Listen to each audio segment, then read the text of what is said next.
You ever stumble across an old movie and think, how the hell did I never hear about this? Well, these are those movies.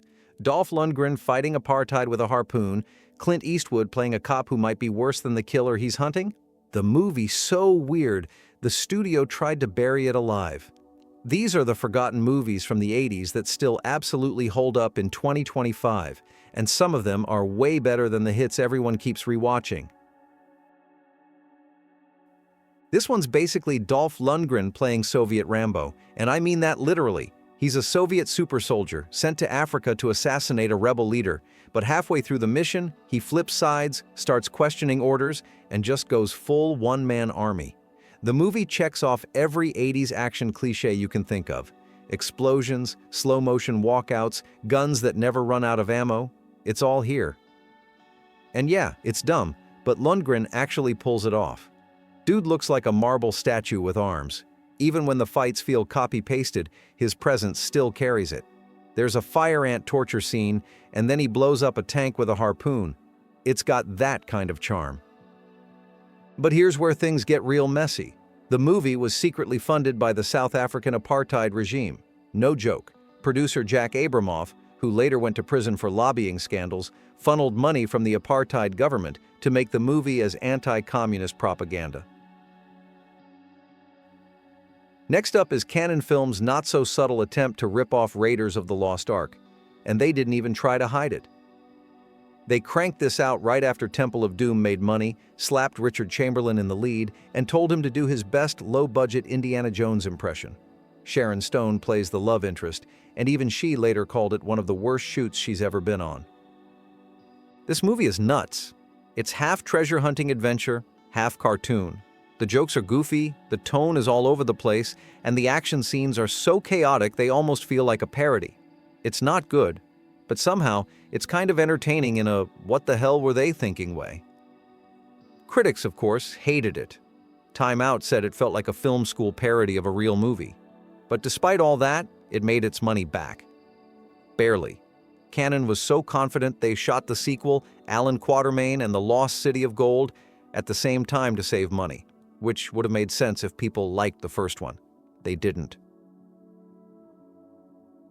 This is peak Greek mythology with stop-motion monsters and Laurence Olivier playing Zeus. It follows Perseus battling giant scorpions, Medusa, and, of course, the Kraken. And even though some of it feels goofy now, at the time, this was a huge deal. The visual effects were handled by Ray Harryhausen. This was the last movie he ever worked on. The Medusa scene alone took him 4 months to finish, frame by frame, no shortcuts. They went big on the cast too. Laurence Olivier, Maggie Smith, Claire Bloom, all big names, all clearly confused by the script. Olivier hated his lines so much he rewrote most of them on set. But the thing is, it worked. Clash of the Titans ended up being number 11 at the box office in 1981.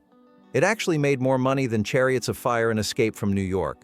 Every American family had this VHS in their cabinet next to Willow and The Never-Ending Story. Let's Talk Dudes, a full-on punk rock western directed by Penelope Spheris. This one's been forgotten by almost everyone except cult collectors. Two LA punks, played by John Cryer and Daniel Roebuck, head cross-country with their friend. Along the way, their friend gets murdered, and the story turns into a revenge road movie with ghost cowboys, biker gangs, and full-blown desert hallucinations. The music is doing half the heavy lifting. Early Guns N' Roses and Megadeth are on the soundtrack, and Jane's Addiction and the Vandals too. Universal bought the rights, then just dumped it. The studio had no idea how to market a punk western ghost trip, so they gave it a tiny release, a few cities, basically no ad spend, and pulled it after making less than $100,000. Spheris later said, quote, "They didn't understand it, so they buried it." She wasn't wrong. Years later, she got the rights back and re-released it on DVD with commentary. That's when dudes started building a following. It's uneven, yeah, but it's a one-of-a-kind movie, and now that it's been dug back up, people are finally realizing what they missed. Clint Eastwood plays a New Orleans detective tracking a serial killer who preys on sex workers. But the real twist is that Eastwood's character has his own issues with violence and sex that start to mirror the guy he's chasing. This wasn't just another Dirty Harry knockoff. This is the only time Eastwood plays a cop who seriously might not be any better than the killer. Behind the scenes, it was a mess. Richard Tuggle was the credited director. He wrote Escape from Alcatraz, but Eastwood lost confidence in him early on. Instead of firing him, Clint just started directing the movie himself. No formal change, no studio notice. He just quietly took over. Warner Brothers found out halfway through and basically had to let it slide. They left Tuggle's name on it to avoid a PR nightmare, but everyone on set knew Clint was calling the shots. And despite all that, the movie did well. Opened at number 1, stayed in the top 5 for a month, and made $48 million, which was huge for a slow-burn psychological thriller with an R rating in 1984. It's never talked about as much as Clint's other films, but it might be one of his most interesting. Diane Lane plays a rock star who gets kidnapped by Willem Dafoe in leather overalls. Michael Paré plays Tom Cody, a trench-coat-wearing mercenary who comes back to town to rescue her. Rick Moranis is her sleazy manager, and the whole thing feels like a rock opera mashed up with a biker movie. It was supposed to launch a whole trilogy starring Michael Paré's character. That never happened because the movie bombed, but not for lack of trying. They built an entire custom backlot called The Street just to shoot the final showdown. It cost $1 million and was never used again. Test audiences didn't know what to make of it. One studio exec said, "This feels like a trailer for a movie we didn't make." But years later, even Tarantino called it the coolest film nobody got. If it had made money, there would probably be a whole Tom Cody cinematic universe by now. Next up, Easy Money. Rodney Dangerfield's first big starring role, and it's exactly what it sounds like. He plays a baby photographer and gambling addict who can inherit his rich mother-in-law's fortune, but only if he stays sober and straight for 1 full year. That's the entire setup, and the whole movie is built around Rodney doing what he does best: rapid-fire one-liners and insult comedy non-stop. Rodney co-wrote the script himself and kept rewriting it during filming. The studio actually tried to replace him with Alan Arkin because they thought he wasn't sympathetic enough. Rodney said no, rewrote scenes overnight, and basically demanded full control. He got it. Joe Pesci's in this too. This was before Goodfellas, and he's great. His chemistry with Rodney feels natural and keeps the energy up. The movie was a hit, quietly tripled its budget, and it became a solid VHS staple.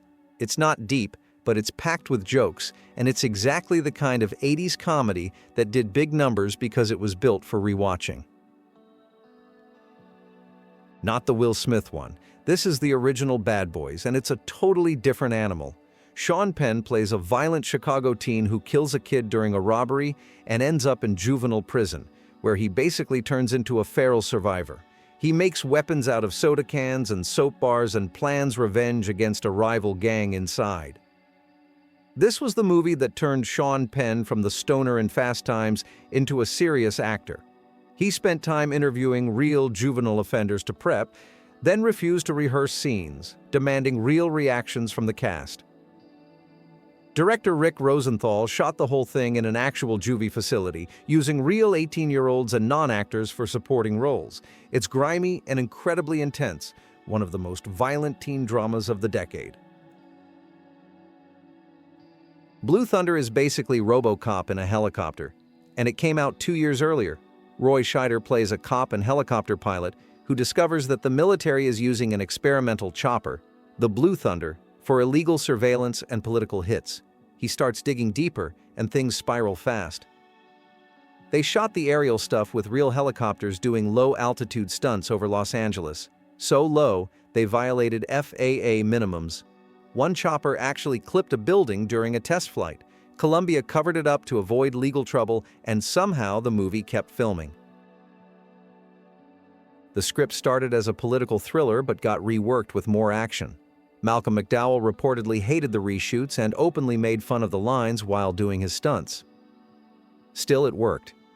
Blue Thunder opened at number 1 and stayed hot through the summer. It even spun off into an ABC series, which totally flopped, but the movie itself holds up as one of the cooler, more grounded tech paranoia thrillers of the early 80s. This one is a full-blown martial arts cult classic from Cannon Films. Michael Dudikoff plays a quiet American soldier stationed in the Philippines who turns out to be a master ninja. Funny thing is, Dudikoff had zero martial arts training. None. Cannon cast him because producer Menahem Golan saw him on TV and said, "He looks like James Dean. That's enough." They taught him just enough to fake it, and somehow it worked. The movie made 10 times its budget and killed it on VHS. It launched 4 sequels. Dudikoff only did 3, but by then, the brand had already taken off. American Ninja isn't polished, but it's loaded with practical stunts, fun fight scenes, and Cannon's signature brand of who cares, just blow it up energy. It's one of those 80s action flicks that survived because fans kept passing it around, not because critics liked it.